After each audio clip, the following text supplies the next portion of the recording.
أعوذ بالله من الشيطان الرجيم.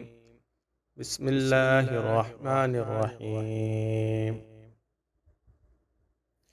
للفقراء الذين أحصروا في سبيل الله لا يستطيعون ضربا في الأرض يحسبهم الجاهل أغنياء من التعفف تعرفهم بسيماهم لا يسألون الناس إلحافا وما تنافقوا من خير فإن الله به عليم. الذين ينافقون أموالهم بالليل والنهار سرا وعلانية فلهم أجرهم عند ربهم ولا خوف عليهم ولا هم يحزنون. الذين يأكلون الربا لا يقومون إلا كما يقوم الذي يتخبطه الشيطان من المس ذلك بأنهم قالوا إنما البيع مثل الربا وأحل الله البيع وحرم الربا فمن جاءه موعظة من ربه فانتهى فله ما سلف وأمره إلى الله ومن عاد فأولئك أصحاب النار هم فيها خالدون.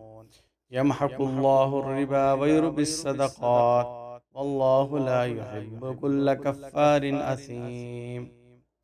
شروع کرتا ہوں اللہ تعالیٰ کے نام سے جو بڑا مہربان نہایت رحم کرنے والا ہے۔ خیرات ان حاجت بندوں کے لیے ہے جو اللہ کی راہ میں رکے ہوئے ہیں، ملک میں چل پھر نہیں سکتے، نا واقف ان کے سوال نہ کرنے سے انہیں مالدار سمجھتا ہے تو ان کو چہرے سے پہچان سکتا ہے، لوگوں سے لپٹ کر سوال نہیں کرتے، اور جو کام کی چیز تم خرچ کرو گے بے شک وہ اللہ کو معلوم ہے۔ جو لوگ اپنے مال اللہ کی راہ میں رات اور دن چھپا کر اور ظاہر خرچ کرتے ہیں تو ان کے لیے اپنے رب کے ہاں ثواب ہے، ان پر نہ کوئی ڈر ہے نہ وہ غمگین ہوں گے۔